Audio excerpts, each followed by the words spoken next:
Hi friends, welcome to voice over by Jay. நான் உங்கள் ஜெயஸ்ரீ. உங்கள் தனிமைக்கு இனிமை கொடுக்க இந்த வீடியோவில் ரெட் ஒன் அப்படின்னு சொல்லிட்டு ஒரு கிறிஸ்மஸ் ஃபேண்டசி ஆக்ஷன் படத்தோட தான் வந்திருக்கேன். படம் சூப்பராக இருக்கும், மிஸ் பண்ணிடாதீங்க. டேரெக்டாக நம்ம கதைக்குள்ளே போயிடலாமா? கதையோட ஸ்டார்டிங்கில் ஜாக் அப்படின்னு ஒரு பையனை காட்டுறாங்க. அவங்க வீட்டில் வந்து ஃபுல்லாக அந்த கிறிஸ்மஸ் டெக்கரேஷன் போயிட்டுருக்கு. ஸோ கிறிஸ்மஸ் செலிப்ரேஷன் போயிட்டுருக்கு.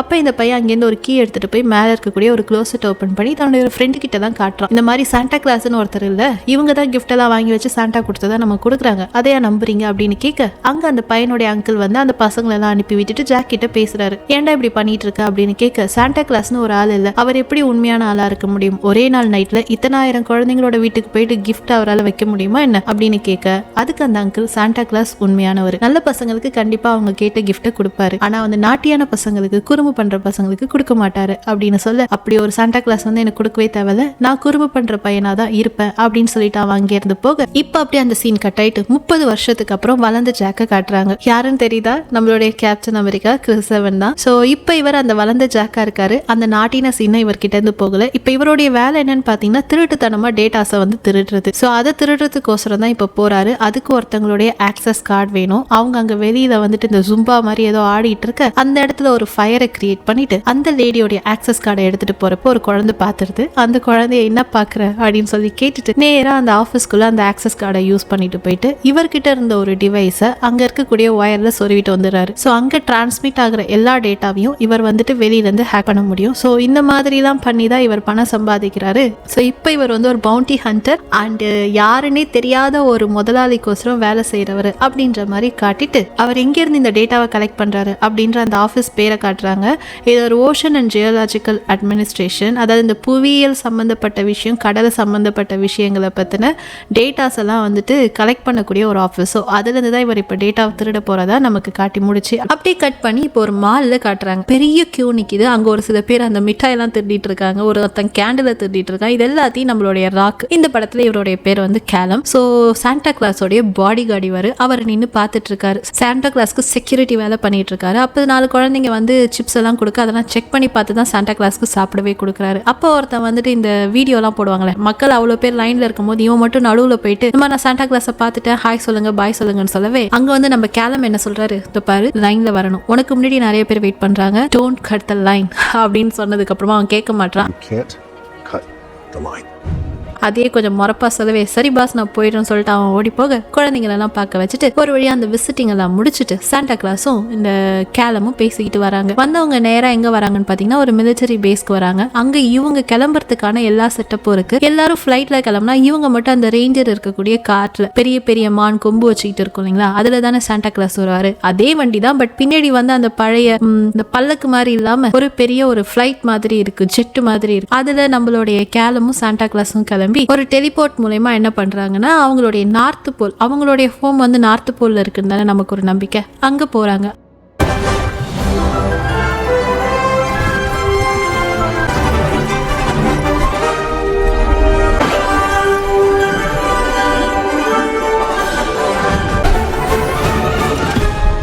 அங்கே போனதுக்கு அப்புறம் பார்த்தா நிறைய பேர் இந்த கிஃப்ட் ரெடி பண்றதுல பயங்கரமா வேலை செஞ்சுட்டு இருக்காங்க. அங்க ஒரு லேடி இருக்காங்க. அந்த லேடி வேற யாரும் கிடையாது, சாண்டா கிளாஸ்க்கு ஒய்ஃப். சாண்டா கிளாஸ்க்கு ஒய்ஃபா? ஆமா, இந்த படத்துல சாண்டா கிளாஸ்க்கு ஒய்ஃப் இருக்காங்க. சாண்டா கிளாஸ்க்கு தொப்பை இல்ல. அது மட்டும் இல்லாம அடுத்த சீன்லேயே சாண்டா கிளாஸ் போயிட்டு ஒர்க் அவுட்டும் பண்ணுவாரு. அதுக்கு நடுவில் அங்கேருந்து ஒரு போலார் பியர் வந்து இன்னும் வந்து கிறிஸ்மஸ் ஆரம்பிக்க ஒரு நாள் ஒரு சில மணி நேரங்கள் இருக்குன்னு சொல்லிட்டு கவுண்ட் டவுனை காட்டுது. எல்லாம் சரியா தானே போகுது அப்படின்னு கேலம் கேட்க, ஆமா எல்லாம் சரியா போகுதுன்னு அந்த பனிக்கரடியும் வந்துட்டு பதில் சொல்ல, அடுத்த சீன்ல நம்ம தாத்தா போயிட்டு என்ன பண்றாரு, பயங்கரமா வந்துட்டு ஃபிட்னஸ் ஒர்க் அவுட் பண்ணிட்டு இருக்காரு. சரி ஓகே நீ பண்ணிட்டே நான் போயிட்டு வரேன் அப்படின்னு சொல்லிட்டு அங்கிருந்து அவங்க ஒய்ஃப் கிளம்பும் போது அந்த இடத்துக்கு கேலம் போறாரு. அதாவது நம்ம ராக் போறாரு. போறவரு கையில ஒரு கவரோட போறாரு. அதை பார்த்து அந்த ஒய்ஃப்க்கு வருத்தமாகுது, ஏன் இந்த முடிவு அப்படின்னு சொல்லிட்டு கண்ணத்தை தடவி கொடுத்துட்டு அவங்க அங்கேருந்து போறாங்க. என்னதான் அந்த கவர்ல இருக்குன்னு பார்த்தா அப்புறம் தான் தெரிய வருது இவருடைய வேலையை ரிசைன் பண்ண போறாருன்னு சொல்லிட்டு. சோ அதனால சாண்டா கிளாஸ் கேட்கிறாரு, எதனால ரிசைன் பண்ற அப்படின்னு கேட்க, எனக்கு ஏதோ வந்து இதுல திருப்தி இல்லை, எதுவுமே சரியா இல்லை அப்படின்னு சொல்லிட்டு வாழ்க்கையில எதையோ நான் தேட தேட போறேன்ற மாதிரி பேசுறாரு. ஆனா அதை கேட்ட சாண்டா கிளாஸ், இது வந்து எவ்வளவு பெரிய ஒரு வேலை தெரியுமா, எத்தனை குழந்தைங்களுக்கு நம்ம அமைதியை தரோம் அப்படின்னு சொல்லிட்டு பேசிட்டு இருக்காரு. இருந்தாலும் இவர் அவருடைய ரெசிக்னேஷனை கொடுக்க சாண்டா கிளாஸ் சமாதானப்படுத்த முடியாம, சரி வா கடைசியா ஒரு ரைட் போலாமான்னு கேட்க ஓகேன்னு 2 பேரும் ஒரு ரைட் போலான்னு கிளம்புறாங்க. அப்படி அந்த சீன் அங்க கட்டாக இங்க நம்ம ஜாக்க காட்டினா அவர் எங்கேயோ ஒரு சிப்பை வச்சுட்டு வந்தாரு இல்லைங்களா,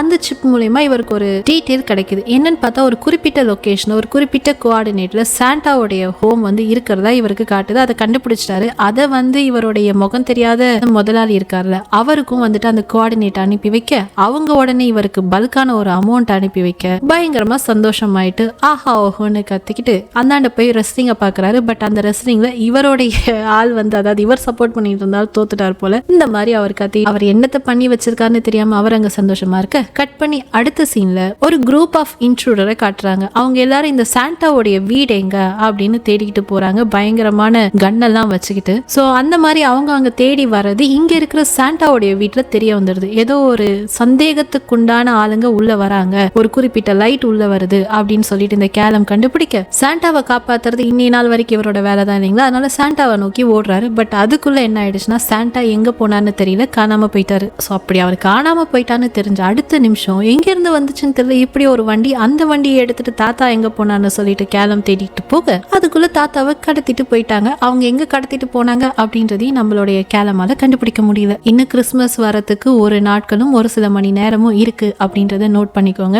கேலம்க்கு பெரிய மிஷின் நம்ம தாத்தாவை கண்டுபிடிக்கணும்னு. எவ்வளவோ தொடர்ந்து பின்னாடி தள்ளிட்டு போனாலும் தாத்தாவை கண்டுபிடிக்க முடியாதால அவர் அங்க வந்துட்டு சோகமாக இந்த ஆண்டு பெரிய பெரிய ஸ்கிரீன்ல வந்துட்டு ஒரு சில பேர் பேசுறாங்க. அதுல எஸ்பெஷலி ஜோயி அப்படின்னு ஒரு ஆள் பேசுறாங்க. சோ இவங்க தான் இந்த மித்திக்கல் ஆர்கனைசேஷனுடைய ஹெட் போல இருக்கு. அவங்க வந்து கேலம கேள்வியா கேட்டுட்டு இருக்காங்க, எங்க போனாங்க, அவங்கள பாத்துக்கிறதுக்கு தானே நீங்க இருக்கீங்க, இந்த மாதிரி ஆயிட்டீங்க, குளோபலா வந்துட்டு கிறிஸ்துமஸ் எல்லாரும் அப்ரோச் பண்ணிட்டு இருக்காங்க, சாண்டா இல்லாம நாங்க எப்படி இது பண்ண முடியும் அப்படின்னவே எப்படி இந்த மாதிரி டேட்டா வெளியே போயிருக்கும், எப்படி தாத்தாவை கண்டுபிடிச்சாங்க, எப்படி நம்ம வீடு தெரிஞ்சது அப்படின்னு இவங்க எல்லாம் பேசிட்டு இருக்கும் போது அதை கண்டுபிடிச்ச அந்த கல்பிரிட் வந்து நம்ம ஹீரோ ஜாக் அப்படின்றது தெரிஞ்சிடுச்சு. அதனால நம்ம கேலமுக்கு ஆத்திரமா அந்த அமெரிக்கா எங்க இருந்தாலும் நான் போய் கண்டுபிடிச்சி அவங்க கிட்ட இருந்து எப்படி நம்ம தாத்தாவை கண்டுபிடிக்கிறது நான் பாத்துக்கிறேன் அப்படின்னு சொல்லிட்டு இவர் ஒரு பக்கம் சத்திய பிரமாணம் எடுக்க கட் பண்ணி நம்ம ஜாக்க காட்டுறாங்க. யாருமே இல்லாம தனியா வாழ்ந்துட்டு இருக்க இவருக்கு ஒரு கால் வருது. கால் பண்றது வேற யாரும் கிடையாது, அவருடைய ஒய்ஃப் ஒலிவியா. கால் பண்ணி இந்த மாதிரி நான் ஒரு முக்கியமான வேலையா இருக்கேன், நம்ம பையன் தைலான் இருக்கான்ல அவனை போய் நீங்க ஸ்கூல்ல இருந்து கொஞ்சம் கூப்பிட்டு வர முடியுமா அப்படின்னு கேட்க சரி போறேன்னு சொல்லிட்டு அவரும் போறாரு. வரும்போது ஒரு ஃபாதர்ஸ் அண்ட் கான்வர்சேஷன் இருக்கும் இல்லைங்களா, அந்த மாதிரி பேசிட்டு ஒரு வழியா ஒலிவியா வீட்டுல பையனை இறக்கி விட பையன் நேரம் உள்ள போயிட்டான். பையன் அமுச்சு வச்சுட்டு நேரம் தான் வீட்டுக்கு இவர் திரும்பி வந்தா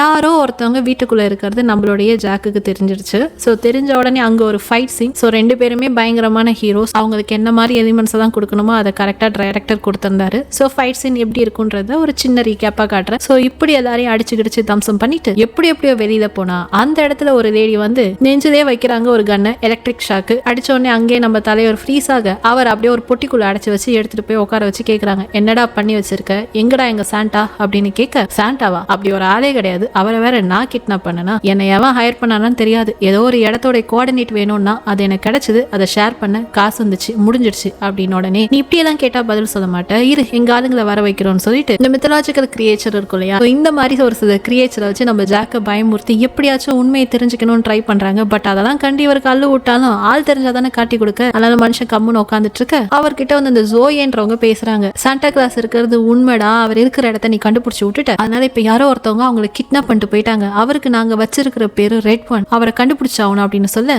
பாருங்க அவரை யாரு கடத்தினாங்க, அவர் யாரு எதுவுமே எனக்கு தெரியாது, சும்மா எனக்கு கேள்வி மேல கேள்வி கேட்டு இருந்தா எப்படி என்னால பதில் சொல்ல முடியும் அப்படின்னு இவர் கொஞ்சம் பதில் சொல்லவே அங்க இருந்த நம்ம ராக் இதெல்லாம் கேட்டுட்டு கடுப்பாய் வந்து திரும்பி இவரோட பாணியில இவர் கேள்வி கேட்கிறாரு. பனிக்கரடியும் வந்து கேள்வி கேட்குது. ஆனா நம்ம ஜாக் நிஜமா சொல்றது உண்மை, அவருக்கு இதை பத்தி எந்த இன்ஃபர்மேஷனும் தெரியாது. பட் பதிலே வராதால அந்த பனிக்கரடியோட பேரு கிரேசியா, அந்த கிரேசியா நம்ம ஜாக்க பிடிச்சி ஒரு ஸ்மாக் போட சரி சொல்லிடுறேன், நசுங்கி சட்னி ஆகி சாவறதுக்கெல்லாம் வந்து என்னால வந்து முடியாது, நிஜமாலுமே நான் சொன்னபடி எனக்கு எந்த இன்ஃபர்மேஷனும் தெரியாது, பட் அவரை கண்டுபிடிக்க என்னால ஹெல்ப் பண்ண முடியும், நான் எப்பயுமே சம்பளத்துக்கு தான் வேலை செய்வேன், ஆனா இப்போ உங்களுக்கு சம்பளம் இல்லாம வேலை செய்யறேன் ஓகேவான்னு கேட்க இவங்களுக்கு வேற ஆப்ஷன் கிடையாது, இவனோட மூளை வேணும், சோ அதனால சரின்னு சொல்லிட்டு ஒருத்துக்க கட் பண்ணி அடுத்த சீன்ல காட்டுறாங்க கிரிலா அப்படின்னு சொல்லிட்டு ஒருத்தவங்க. சோ இவங்க தான் நம்ம சாண்டாவை வந்து கடத்தினவங்க, கடத்தி ஒரு இடத்துல ட்ராப் பண்ணி வச்சிருக்காங்க நம்ம சாண்டாவை. அவர் உட்காந்து கம்முன்னு நடக்கிறத வேடிக்கை பார்த்துட்டு இருக்க என்னன்னா நடக்குது அப்படின்னு பார்த்துட்டு இருந்தா சாண்டா கிட்ட ஒரு சில எனர்ஜி இருக்கும் இல்லைங்களா, அதெல்லாம் இந்த பொண்ணு என்ன பண்றான்னா எக்ஸ்ட்ராக்ட் பண்ணிட்டு இருக்கா, உறிஞ்சி எடுத்துட்டு இருக்கா. சோ அதனால சாண்டாக்கு வந்து எனர்ஜியே இல்லாம போக அங்க அந்த சீன் அங்க கட் ஆயிட்டு திரும்பி காலமையும் ஜாக்கையும் காட்டுறாங்க. ஒரு போர்ட்டல் மூலியமா தான் இவங்க உள்ள வந்தாங்க, அந்த போர்ட்டல் மூலியமா திரும்பி நம்ம நார்மல் உலகத்துக்கு போயிட்டு ஒரு சின்ன டாய் காரை எடுத்துட்டு வந்து கீழே போடுறாரு. கீழே போட்டோடனே அது உண்மையான காரா மாறிடுச்சு. ஏன்னா இவங்களுக்கு தான் நிறைய அந்த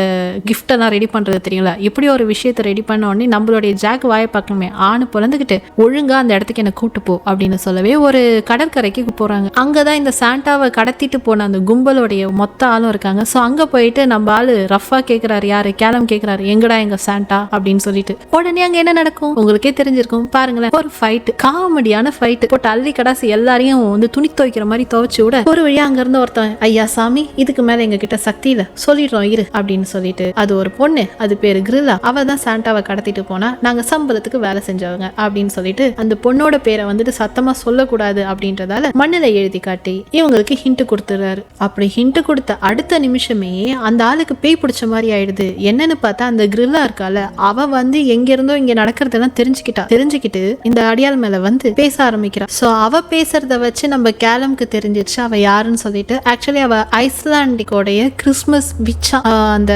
சூனியக்காரின்னு வாங்கல அந்த மாதிரியான ஆளு. கேலமும் ரெட் ஒன்னும் சேர்ந்துக்கிட்டு, அதாவது கேலமும் சாண்டாவும் சேர்ந்துக்கிட்டு ஒரு தடவை வந்துட்டு அவளை என்கவுண்டர் பண்ணிருக்காங்களாம். ஏன்னா அவளுடைய இன்டென்ஷன் நாட்டி சில்ட்ரனை பனிஷ் பண்றது தானா. இந்த குழந்தைங்க எல்லாம் சரி கிடையாது, அவங்க எல்லாரையும் பனிஷ் பண்ணி ஆகணும் அப்படின்ற மாதிரி ஒரு ஐடியாலஜில அவ இருந்ததால சாண்டா கிளாஸும் நம்மளுடைய ரெட் ஒன்னும் சேர்ந்து அவளை என்கவுண்டர் பண்ணிருக்காங்க. அதுக்கு பழி தீக்க தான் அவ இப்ப இப்படி பண்ணிட்டு இருக்கா அப்படின்ற மாதிரியான ஒரு சில விஷயங்களை தெரிய வந்ததுக்கு அப்புறமா அங்க ஒரு வண்டி வருது. அந்த வண்டியில இருந்து பார்த்தா ஒரு ஆர்மி ஆஃப் ஸ்னோமேன் வந்து இந்த காட்டி கொடுத்தால ஒருத்தவன் பேரை சொல்லி அவனை போட்டு பந்தாடிட்டு இருக்க, இந்த பக்கம் நம்ம கேலமும் ஜாக் இருந்தாங்க இல்லையா, அவங்களையும் சேர்ந்து ரெண்டு பக்கம் வீசி எறிய அந்த ஸ்னோமேன் கூட போட்டி போட்டுட்டு இருக்கும் போது ஒரு வழியா கேலம் என்ன பண்ணிட்டாரு, எல்லாத்தையும் போட்டு தள்ளி விட்டாரு. அதுவும் எப்படி தள்ளி விட்டாருன்னு பாத்தீங்கன்னா, அந்த ஸ்னோமேன் மூஞ்சில ஒரு கேரட் வச்சு மூக்கு மாதிரி பண்ணுவாங்கல்ல, அதுதான் அதுங்களோட பவர்ஃபுல் இருக்கு. அது அதுகிட்ட இருந்து புடுங்கிட்டா கரைஞ்சு போயிடுமா. அதை தெரிஞ்சுக்கிட்டு அவர் அதெல்லாம் புடுங்கி விட அதெல்லாம் டிசேபிள் ஆயிடுச்சு. சோ இப்படியே அந்த ஸ்னோமேன் எல்லாத்தையும் கரைச்சிட்டு ஒரு வழியா இந்த ஃபைட்ல நம்ம ஜாக்கும் கேலமும் என்ன ஆயிட்டாங்கன்னா ஜெயிச்சிட்டாங்க. அந்த இடத்துக்கு ஜோயே வராங்க. ஜோயே வந்துட்டு என்னாச்சு ஏதாச்சுன்னு விசாரிக்கும் போது நம்மளுடைய ஜாக் சொல்றாரு, என்னுடைய கிரெடிட் கார்டு ஹிஸ்டரி மூலமா அவங்க எங்க இருந்து எனக்கு காசு அமிச்சாங்க அந்த லொகேஷனை ஷேர் பண்ணதுக்கு அப்புறம் அப்படின்றத என்னால கண்டுபிடிக்க முடியும் அப்படின்னு சொல்லிட்டு, ஜெர்மனி தான் அவங்க இருந்த லாஸ்ட் இடம் அப்படின்னு சொல்லிட்டு சொல்றாரு. சோ அந்த ஜெர்மனியோட இடத்த வந்துட்டு இவங்க லொகேட் பண்ணி பார்க்கும்போது அந்த கும்பலா போயிட்டு சாண்டாவை கடத்த போனாங்க இல்லைங்களா, அப்ப அந்த கிரில்லாவை இவங்க ஸ்பாட் பண்ணிடுறாங்க. சோ அந்த ஜெர்மனில தான் வந்து சாண்டா கிளாஸோடைய அடாப்டட் பிரதர், தத்தெடுக்கப்பட்ட ஒரு தம்பியும் வாழ்ந்துட்டு இருக்காரு அப்படின்றத வந்து இந்த ஜோயி சொல்ல, இந்த இன்ஃபர்மேஷனை தெரிஞ்சுக்கிட்ட நம்மளுடைய ஜாக் அண்ட் காலம் ரெண்டு பேரும் என்ன பண்றாங்கன்னா சாண்டா கிளாஸ் எங்க இருக்காருன்றதை இன்வெஸ்டிகேட் பண்ண ஃபர்தரா வந்து ஹிண்ட்ஸ் எல்லாம் தேடிட்டு இருக்காங்க. அப்ப ஜோயே நடுவுல ஒரு வார்த்தை சொல்றாங்க, நீங்க கண்டுபிடிக்க போங்க, ஆனா அதுக்கு முன்னாடி பிரசிடென்ட் அண்ட் பிரைம் மினிஸ்டர் கிட்ட பேசணும். கிறிஸ்மஸ் இந்த வருஷம் கிடையாது, கேன்சல் பண்ணணும்னு சொல்லணும். ஏன்னா சாண்டா கிளாஸ் இல்லாம ஒரு கிறிஸ்மஸே கிடையாது அப்படின்னு அவங்க ஒரு பக்கம் சொல்ல, அச்சுச்சோ கிறிஸ்மஸ் இல்லையா, சாண்டா கிளாஸ் சீக்கிரம் கண்டுபிடிக்கணும்னு சொல்லிட்டு இவங்க ரெண்டு பேரும் அந்த இடத்துல இருந்து கிளம்பி என்ன பண்றாங்கன்னா சாண்டா கிளாஸை கண்டுபிடிக்கணும் நடந்தே தேட ஆரம்பிக்கிறாங்க. அப்ப நம்ம ஜாக்குக்கு வந்துட்டு கால் வருது. கால் பண்றது அவருடைய ஒய்ஃப் ஒலிவியா. இந்த மாதிரி திலன் வந்துட்டு ஒரு ப்ரோக்ராம்ல வந்து பார்ட்டிசிபேட் பண்ண போறான். ஸோ அவனோட பெர்ஃபார்மன்ஸை பார்க்க நீ இருக்கணும்னு அவன் விருப்பப்படுறான்னு சொல்ல, சாரி என்னால வர முடியாது, நான் முக்கியமான வேலையா இருக்கேன்னு சொல்லிட்டு இவர் கட் பண்ணிடுறாரு. இதை கேட்ட நம்மளுடைய கேலம் என்ன சொல்றாரு, நீ கொஞ்சம் டைம் ஸ்பெண்ட் பண்ணணும் உன் பையனோட, முக்கியமான விஷயங்களுக்கு நம்ம டைம் ஸ்பெண்ட் பண்றது தப்பு கிடையாது. அது மட்டும் இல்லாம உன்னுடைய பையன் திலன் வந்து சாண்டா கிளாஸோட குட் லிஸ்ட்ல இருக்கான் தெரியுமா அப்படின்னு ஒரு இன்ஃபர்மேஷனை கேலம் சொல்ல, அதுக்கு ஜாக் கடுப்பாயி, நம்ம வந்த வேலையை மட்டும் பார்க்கலாம், சாண்டா கிளாஸை கண்டுபிடிக்கிறத மட்டும் பார்க்கலாம், என்னுடைய ஃபேமிலி மேட்டர்லாம் நீ தலைய விடாத, என்ன பண்ணணும் ஏது பண்ணணும்னு எனக்கு தெரியும் அப்படின்னு சொல்லவே சரின்னு ஒரு வாயை மூடிட்டு அவங்க வர வேண்டிய இடத்துக்கு கரெக்டா வந்து சேர்றாங்க. ஸோ இவங்க எங்க வந்திருக்காங்கன்னு பாத்தீங்கன்னா சாண்டா கிளாஸோடைய அடாப்டட் பிரதர் கிராம்பஸ் அப்படின்னு ஒரு படம் இருக்கு. ஸோ மற்ற சேனல்ல பார்த்திருப்பீங்கன்னு நினைக்கிறேன், நானும் மற்ற சேனல்ல தான் பார்த்தேன்.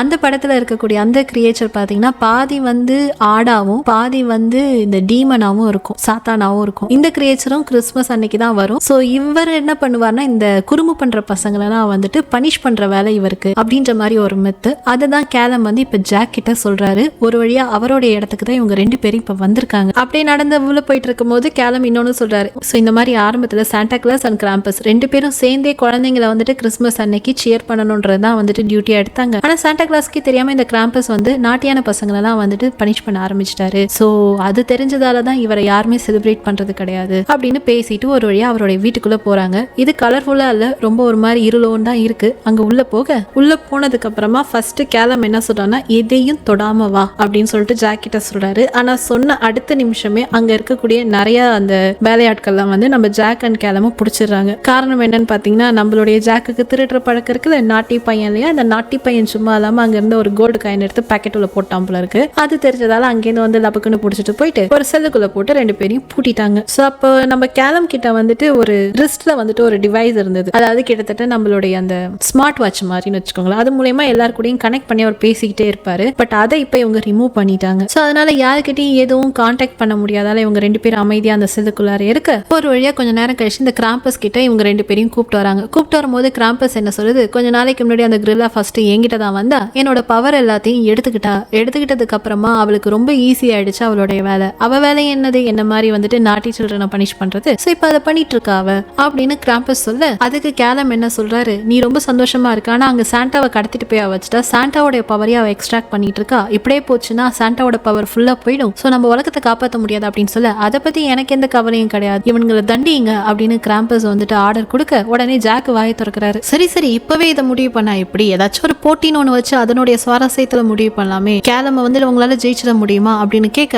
என்னால முடியும் அப்படின்னு சொல்லிட்டு கிராம்பஸ் சொல்லுது. விஷயம் என்னன்னு பாத்தீங்கன்னா, அந்த அரைஞ்சு விளையாண்டுப்பாங்கல்ல, கிட்டத்தட்ட நம்ம டாக்டர் படத்துல கையில் அடிச்சு விளையாண்டுப்பாங்கல்ல, அந்த மாதிரி இங்க கணத்துல அடிச்சு விளையாண்டுக்கணும், யாரு ஃபர்ஸ்ட் கீழே விழுறாங்க அறையிலன்னு சொல்லிட்டு. சோ அந்த அறையில வாங்குற அறைகெல்லாம் நம்ம ஆளு கேலம் போயிட்டு ராக்கு தொப்புக்குன்னு உழ கரெக்டான டைம்ல இந்த டிஸ்ட்ராக்ஷன்ல போயிட்டு ஜாக் என்ன பண்ணிட்டாருன்னா, அந்த கேலமுடைய கையில அந்த ரிஸ்ட்ல இருந்த ஒரு டிவைஸ் இருந்துச்சு இல்லைங்களா, அதை புடுங்கிட்டாங்கன்னு சொல்லியிருந்தேன். அதை எப்படியோ கண்டுபிடிச்சி எடுத்துட்டு வந்து நம்மளுடைய தலைவர் கையில மாட்ட அவருக்கு பயங்கரமா பவர் வந்து கடையில இருந்து சின்ன ரோபோ பொம்மை எடுத்துட்டு வந்திருப்பாங்க, அதுக்கெல்லாம் உயிரை கொடுக்கவே அதுங்களும் சேர்ந்து சண்டை போட ஒரு பெரிய கயோஸே அங்க ஆகுது. சோ அந்த டிஸ்ட்ராக்ஷன்ல நம்மளுடைய ஜாக் அண்ட் கேலம் அங்கேருந்து தப்பிச்சு ஓடி வந்துடுறாங்க. வெளியில வந்ததுக்கு அப்புறம் தான் வந்து கேலம் சொல்றாரு, என்னடா இவன் டெக்னிக்கலா ஏதோ ஒன்று பண்றான், மத்தபடி அவன் வந்துட்டு சோத்து மூட்டை போல இருக்குன்னு நினைச்சேன், பட் இப்ப நீ பண்ண வேலை ரொம்ப பெரிய வேலை, இல்லைன்னா நம்ம அங்கேயே மாட்டிட்டு இருந்திருப்போம். சோ என் கூட கொஞ்சம் கை கோத்தனா நம்ம 2 பேரும் சேர்ந்து சாண்டா கிளாஸை கண்டுபிடிக்கலாம், இந்த வருஷத்துக்கான கிறிஸ்மஸை நம்ம எல்லாருக்கோசமும் சேவ் பண்ணலாம் அப்படின்னு சொல்ல, சரி ஹெல்ப் பண்ற, ஆனா அந்த கிரில்லா இருக்கால அவளை நம்ம பீட் பண்ணணுமே அப்படின்னு தெரிஞ்சோ தெரியாமல அவளோட பேரை சொல்ல, இவங்க போயிட்டு இருக்க வழியில ஒரு பெரிய பியானோ வந்து தடை போட்டுருது. ஆனா அந்த பியானோ பார்த்தோன்னே ஜாக்குக்கு ஏதோ தோணவே குடுகுடுன்னு ஓடி போய் அந்த பியானோ கிட்ட பாக்குறாரு. பார்த்த உடனே அவருக்கு ஒரு ஃபோன் கால் வருது. கால் பண்றது அவருடைய பையன் திலான். அப்பா, இந்த மாதிரி எனக்கு நீங்க வந்து அமுச்சு வச்ச கிஃப்ட் வந்திருக்குப்பான்னு சொல்லிட்டு ஒரு ஸ்னோ பவுல் மாதிரி ஒண்ணு இருக்கு, அதை எடுத்து காட்டுறான். அது வந்து அப்ப க்ளோ ஆகுது. அதே போல ஒரு பவுல் வந்து இந்த பியானோலையும் இருக்கு, அதை நம்மளுடைய ஜாக் கையில எடுக்க ரெண்டும் அட்ட ஸ்டெச்ல வந்துட்டு அப்படியே க்ளோ ஆக ஆரம்பிக்குது. ஆரம்பிச்ச அடுத்த நிமிஷம் அந்த பக்கம் திலானும் இந்த பக்கம் வந்துட்டு நம்மளுடைய ஜாக் 2 பேருமே வேனிஷ் ஆயிடுறாங்க. 2 பேருமே மறைஞ்சு போயிடுறாங்க. அப்படி மறைஞ்சவங்க எங்க போயிருக்காங்கன்னு பாத்தீங்கன்னா, ஒரு மந்திர சிறையில போய் மாட்டிக்கிட்டாங்க. இது யாரோட மந்திர சிறைன்னு பாத்தீங்கன்னா, கிரில்லாவுடைய மந்திர சிறை. இப்ப அந்த கிரில்லான்ற வந்து பேசுறா, நீங்க 2 பேரும் நாட்டி சில்ட்ரன், உங்க 2 பேரையும் நான் பனிஷ் பண்ணிட்டேன் அப்படின்னு அவ சிரிச்சிட்டு இருக்க. இது எல்லாமே நம்மளுடைய கேலம்க்கு தெரியுது. அதனால ஜோயாவை கூப்பிட்டு அந்த குளோபை ரெடி பண்ற மேனுஃபேக்சரிங் யூனிட் எங்க இருக்குன்னு சொல்லு, அங்க நான் போகணும் அப்படின்னு சொல்ல, அது நார்த் போல்ல இருக்குன்னு அந்த லொகேஷனை ஜோயா வந்து ஷேர் பண்றாங்க. இதுக்கு நடுவுல ஒரு கால் வருது. யாருன்னு பார்த்தா சாண்டா கிளாஸோடைய ஒய்ஃப். அவங்க என்ன சொல்றாங்க, சாண்டா கிளாஸ் எப்படின்னு திரும்பி வருவாருன்னு எனக்கு தோணுது, அதனால மக்ரோனி பண்ணி வச்சிருக்கேன் அப்படின்னு சொல்றாங்க. பட் கேலம்க்கு டவுட் வந்துருச்சு, ஏன்னா சாண்டா கிளாஸ்க்கு மக்ரோனி பிடிக்காதான். பட் அதை மீறி இவங்க மக்ரோனி பண்ணிருக்காங்கன்னா அங்க இருக்கிறதும் வந்துட்டு யார் கிடையாது, சாண்டா கிளாஸோடைய ஒய்ஃப் கிடையாது. சோ அவங்களையும் கடத்திருக்காங்க போல, அங்க வேற யாரோ இருக்காங்க அப்படின்றத கேலம் கண்டுபிடிச்சு ஜோயா கிட்ட சொல்ல, அந்த பக்கம் காட்டினா அவர் சொன்னது உண்மைதான். அப்படியே வந்து சாண்டா கிளாஸோடைய ஒய்ஃப் ஒரு மான்ஸ்டரா மாறுறாங்க. கட் பண்ணி இங்க நம்ம ஜாக்கையும் ஜாக்கோட பையன் திலானியும் காட்ட, ஜாக் ரொம்ப மனசு கஷ்டப்பட்டு, சாரிப்பா நான் உனக்கு ஒரு நல்ல அப்பாவா இல்ல, நான் நிறைய மிஸ்டேக்ஸ் பண்ணிட்டேன், அதனாலதான் இங்க நம்ம மாட்டிட்டு இருக்கோம், ஆனா இது எல்லாத்தையும் சரி பண்ணிடுவேன், சரி பண்ணதுக்கு அப்புறமா கண்டிப்பா உனக்கு நல்ல அப்பாவா இருப்பேன், என்ன மன்னிச்சிடு அப்படின்னு மனமுருகி வந்துட்டு அவர் மன்னிப்பு கேட்க, அப்படியே அவங்க 2 பேரும் அந்த குளோபோடைய சிறையில இருந்து வெளியில வந்துட்டாங்க. ஏன்னா இவ்வளவு நாளா ரொம்ப நாட்டியா இருந்த நம்மளுடைய ஜாக் இப்ப நல்ல பையனா மாறிட்டாரு இல்லைங்களா, அதனால அந்த கிரில்லா கொடுத்த பனிஷ்மெண்ட் இவர் மேல என்ன ஆகல, ஒர்க் ஆகல. சோ இப்படி இவங்க 2 பேரும் இங்க ரிலீஸ் ஆக, அப்படியே அடுத்த சீன்ல எப்படியோ அந்த இடத்த கண்டுபிடிச்சிட்டு ஜோயேவும் கேலமும் வந்துட்டாங்க. வந்த உடனே அந்த இடத்துல ஜாக்கையும் திலானியும் பாக்குறாங்க. ஏன்னா இப்ப அவங்க தான் சிறையில இருந்து வெளியில வந்துட்டாங்க இல்லைங்களா. அவங்கள பார்த்தோன்னே பிடிச்சி ஜாக் அடிக்கலான்னு போறாரு கேலம். என்னன்னு பார்த்தா அவ வந்து விச்சா இல்ல உண்மையாலுமே ஜாக் தானான்னு தெரிஞ்சுக்க, ஆனா அதுக்கப்புறம் தெரிஞ்சிச்சு அவர் ஜாக் தான் சொல்லிட்டு. சோ உடனே அங்க போய் என்ன பண்றாங்க, இருக்கக்கூடிய எல்லாரையும் வந்துட்டு ரிலீஸ் பண்றாங்க. ஏன்னா இப்ப சாண்டா கிளாஸோட வீட்டுல வேலை செய்யறவங்க எல்லாருமே வந்துட்டு கிரில்லாவோட ஆள் தான், உருவம் மாதிரி வேலை செஞ்சுட்டு இருக்காங்க. அப்ப அங்க இருந்த உண்மையான வேலையாட்கள் எங்க, கண்டிப்பா சிறைப்பிடிக்கப்பட்டிருப்பாங்க இல்லைங்களா, அவங்க தான் இங்க இருக்காங்க. சோ அவங்க எல்லாரையும் காப்பாத்திட்டாங்க, இன்க்ளூடிங் சாண்டா கிளாஸ் ஒய்ஃபையும் சேர்த்து. பட் அதுக்குள்ள அந்த இடத்துக்கு கிரில்லா வந்து நடந்த எல்லாத்தையும் தெரிஞ்சுக்கிட்டதால, அதனால அவ அங்க அவளுடைய வேலையை வந்து ஃபாஸ்டா பண்றா. சாண்டா கிளாஸோடைய மொத்த எனர்ஜியும் உறிஞ்சிட்டா. அதனால சாண்டா மயக்கம் போட்டு சொய் நாங்க கிடக்க, இந்த ரெயின்டியர் இருக்கு இல்லைங்களா அவருடைய காட்டு, அதையும் கடத்திட்டு தான் வந்திருக்கா போல இருக்கு. அதுவும் அங்க வந்துட்டு அவகிட்ட மாட்டிட்டு தவிச்சிட்டு இருக்கும் போது ஒரு வழியா கேலம் அண்ட் அவர் காப்பாத்தின அந்த மொத்த குரூப்பும் சேர்ந்து சாண்டா கிளாஸை காப்பாத்தணும்னு அங்க வர, கிரில்லாவுடைய அந்த மான்ஸ்டர்ஸ் வேலை செய்யறவங்க இருப்பாங்க இல்லைங்களா, அவங்களும் இவங்களை பார்த்து சண்டைக்கு வர, 2 பேருக்கு நடுவுல சண்டை பெருசா நடக்க ஒரு 5 நிமிஷத்துக்கு சண்டையே போயிட்டு இருந்தது. ஆளுக்கு ஒரு பக்கம் சண்டை போட்டுட்டு இருக்கும் போது இந்த பக்கம் இந்த கிரில்லா என்ன பண்றா, இந்த சாண்டாவுடைய சிலை இருந்துச்சு இல்லைங்களா, அதை எடுத்துட்டு கூடவே சாண்டாவையும் கூப்பிட்டுட்டு விட்டுட்டு, அது மட்டும் இல்லாம இவ ஒரு சாபத்தை உண்டாக்கி ஒரு சில பவுல்ஸ் ரெடி பண்ணி வச்சிருந்தா இல்லைங்களா, நம்ம ஜாக்கியும் திலானியும் வந்துட்டு சிறை பிடிச்சாலும் அந்த பவுல்ஸையும் டன்டனா எடுத்துக்கிட்டு அங்கிருந்து பறந்து போக ட்ரை பண்றா. அது தெரிஞ்சுக்கிட்ட கேலமும் ஜாக்கும் பின்னாடியே ஓடி வராங்க. எப்படியோ வந்துட்டு ஜாக் வந்து அந்த ரெயின்டீரை காட்டியிருக்கிற சங்கிலியை பிடிச்சிட்டாரு. ஆல்மோஸ்ட் மனுஷன் சாவர நிலைமைக்கு போனாலும் எப்படியோ அந்த ரெயின்டீரையும் அந்த ஸ்லே இருக்கு இல்லைங்களா, பின்னாடி இருக்கக்கூடிய அந்த வண்டி பகுதி அதையும் வந்து பிரிச்சு விட்டுட்டார். பிரிச்சு விட்டதால ரெயின்டீர் மட்டும் வானத்துல போக ஆரம்பிச்சிருச்சு. இவன் இங்கேயே நின்னுட்டா. அந்த இடத்துக்கு கேலம் வந்துட்டு சாண்டாவை எழுப்பலான்னு ட்ரை பண்றாரு. பட் அவர் கொஞ்சம் அன்கான்சியஸா இருக்காரு. இதனால கோவப்பட்ட அந்த விச் இருக்கால கிரில்லா, இது வரைக்கும் அழகான ஒரு பொண்ணா இருந்தா இப்பதான் அவளுடைய ஒரு உண்மையான அந்த சூனியக்காரி உருவத்துக்கு வரா. பெருசாகி ஒரு மாதிரி நெருப்பு குழம்பாக அந்த இடத்துக்கு இந்த கிராம்பஸ் வந்துடுச்சு. அதனுடைய மனசும் மாறிடுச்சு போல இருக்கு. இவங்களுக்கு ஹெல்ப் பண்ணணும், யாருக்கு, ஜாக்குக்கும் கேலம்க்கும் ஹெல்ப் பண்ணணும்னு வர அங்க ஒரு ஃபைட்டிங் சீன். இந்தாண்ட 3 பேர், கேலம், கிராம்பஸ் அண்ட் ஜாக். அந்தாண்ட விச். என்னதான் சண்டை போட்டாலும் அது இருக்கிற சைஸுக்கும் அது இருக்கிற அக்ரஸிவ்க்கும் பத்தாத்துக்கு பின்னாடி முளைச்ச 2 வாளுக்கும் ஆளுக்கு செம்மடி வாங்குறாங்க. ஒரு வழியா கடைசியா எப்படியாச்சும் அதை வின் பண்ணிடலாம் சொல்லிட்டு கேலம் ட்ரை பண்றாரு நம்ம ராக்கு. ஆனா அது கைக்கு நடுவுல மாட்டி நசுங்கிட்டு இருக்க அந்த டைம்ல நம்ம சாண்டா கிளாஸ்க்கு வந்துட்டு கான்சியஸ்னஸ் வந்துருது. வந்த உடனே எப்படி காப்பாத்துதுன்னு தெரியாம அவருடைய அந்த ரெயின்டர் இருக்குல்ல, அதுங்க எல்லாத்துக்கும் சேர்த்து ஒரு சிக்னல் தராரு. தந்த உடனே அதுங்க எங்கேயோ பறந்து போனதுங்க எல்லாம் ஒன்னா ஓடி வந்து அந்த பெரிய பெரிய கொம்பா காட்டியிருப்பாங்க எஸ்பெஷலி இந்த படத்துல. அதால இவளை குத்தி எரிய இவ வந்து கேலம விட்டுறா. குத்தி எரியப்பட்டவன் நேரா போய் ஒரு இடத்துல விழறா. எங்க விழறான்னு பாத்தீங்கன்னா இன்சாண்டட் கிறிஸ்டல்ஸ் வச்சிருந்தா, அதாவது இந்த சபிக்கப்பட்ட ஒரு கிறிஸ்டல் எடுத்துட்டு போய் உலகம் முழுக்க கொடுக்கணும்னு போனா இல்லைங்களா, அந்த ஒரு ட்ரக்லே போய் விழ அதுல இருந்து கிறிஸ்டலோட கிறிஸ்டலா மாட்டி இவ இப்ப சரியாயிட்டா. சோ இவ தோண்டின குழியில இவளே விழுந்துகிட்ட மாதிரி அதுக்குள்ள அவ மாட்டிக்க கிராம்பஸும் வந்து அங்க நிக்குது. நின்னுட்டு அமைதியாகுது. அமைதியாயிட்டு, எனக்கு என்னதான் நாட்டியான சில்ட்ரனை வந்து பனிஷ் பண்ற வேலை இருந்தாலும் நல்ல சில்ட்ரன்ஸ் வந்து கிறிஸ்மஸை வந்துட்டு மிஸ் பண்ணிடக்கூடாதுன்றது என்னுடைய ஆசை. அதனாலதான் நான் ஹெல்ப் பண்ண அப்படின்னு சொல்லிட்டு சாண்டா கிளாஸை பார்த்து கண்ணடிச்சுட்டு அது அங்கிருந்து போக ஒரு வழியா அந்த கிறிஸ்மஸ் கேன்சல் ஆகாம சரியாயிடுச்சு. ஏன்னா சாண்டா கிளாஸும் வந்துட்டாரு, எல்லாமே சரியாக்கப்பட்டுடுச்சு. கரெக்டா இன்னும் 6 நிமிஷம் இருக்கு கிறிஸ்மஸுக்கு. ஸோ ஜாக்கும் திலானும் வந்து அந்த கவுண்ட் டவுனை பார்த்துட்டு இருக்காங்க. இன்னும் 6 நிமிஷம் இருக்கு, அப்படிப்பட்ட ஒரு ஹாலிடே அப்படின்னு சொல்லிட்டு அந்த டைமுக்கு அந்த இடத்துக்கு சாண்டாவும் கேலமும் வராங்க. அவங்க திரும்பி வீட்டுக்கு போறாங்க. அதுக்கு முன்னாடி அவங்க யார் யாருக்கெல்லாம் கிஃப்ட் தரணுமோ அவங்க எல்லாருக்கும் கிஃப்ட் தரணும். ஸோ அதனால நம்மளுடைய ஜாக் அண்ட் திலானியும் கூடயே கூப்பிட்டுக்கிட்டு போயிட்டு உலகத்துல இருக்கிற எல்லா குட் கிட்ஸ்க்கும் என்ன பண்றாங்கன்னா கிஃப்ட் தராங்க. இது வரைக்கும் சாண்டான்னு ஒருத்தர் இருக்காரு அப்படின்னு நம்பாத நம்மளுடைய ஜாக்குக்கு சாண்டா இருக்காரு. நல்ல பசங்களுக்கு சாண்டா கிஃப்ட் கொடுப்பாரு, நாட்டி பசங்களுக்கு கிராம்பஸ் வரும் அப்படின்ற அந்த மித்து கிடையாது, உண்மை அப்படின்றது புரிய வருது. இந்த சீன் பார்க்க ரொம்ப நல்லா இருந்துச்சு. அப்படியே எப்படி அவங்க இந்த கிறிஸ்மஸ் கிஃப்ட் எல்லாம் டெலிவர் பண்றாங்கன்னு காட்டுறாங்க. குட்டி குட்டியா தூக்கி போடுறாங்க, அங்கெல்லாம் பெருசு பெருசா ஆயிடுது. எல்லா இடத்துக்கும் கிறிஸ்மஸ் அந்த கிஃப்ட்டை கொடுத்துட்டாங்க. ஒரு வழியா ஹாலிடே சூப்பரா ஹாப்பியா வந்துட்டு ஆரம்பிச்சிருச்சு. எல்லாரும் சந்தோஷமா இருக்காங்க. அப்ப ஜாக் வந்து நிஜமாலுமே சாண்டா கிளாஸ் இருக்கிறத நம்புறாரு. இன்னொரு பக்கம் திலான் இருக்காங்க. இவ்வளவு நாளா அப்பா எப்படி இருந்தாரு அப்படின்றது மேட்டர் கிடையாது. அவனுடைய கண்ணுக்கு அவங்க அப்பா ஒரு ஹீரோவா தான் தெரியுறாரு. இன்னொரு பக்கம் கேலம காட்டினா டிசைன் பண்ணியிருந்தாரு, வளர்றோம் பாருங்க, ரிசைன் பண்ணியிருந்தாரு இல்லைங்களா, அந்த ஜாபை வந்துட்டு ரிசைன் பண்ண வேணாம், இன்னும் கொஞ்ச நாள் கழிச்சு அதை பத்தி யோசிக்கிறேன் அப்படின்னு தள்ளி போட்டுறாரு. சாண்டா கிளாஸ் ஒரு பக்கம் ஹாப்பி, எல்லாருமே ஹாப்பி. இப்படி ஒரு ஹாப்பி எண்டிங்கா இந்த கிறிஸ்மஸ் அந்த படத்துல முடிஞ்சது. கதை பிடிச்சிருக்குன்னு நினைக்கிறேன். ஏதாச்சும் குறை இருந்தா கமெண்ட்ல சொல்லுங்க. நெக்ஸ்ட் வீடியோ நரேஷன்ல நான் அதை சரி பண்ணிக்கிறேன். உங்களுக்கு ஏதாச்சும் படத்தோட சஜஷன் இருந்தா கமெண்ட் பாக்ஸ்ல சொல்லுங்க. அந்த படத்தையும் நரேட் பண்ணி ட்ரை பண்றேன். அதே போல இந்த மாதிரி ஒரு சில நம்பிக்கைகள் நமக்கு சந்தோஷத்தை கொடுக்கும் அப்படின்றதுல ஒன்றும் தப்பு இல்லை இல்லைங்களா. சந்தோஷமா இருக்கதானே இந்த லைஃபே. ஸோ சந்தோஷமா இருங்க. அடுத்த வீடியோவோட உங்களை வந்து சந்திக்கிறேன். Until then, bye from Jayashree. Bye bye, take care. Next வீடியோவில் சந்திக்கலாம்.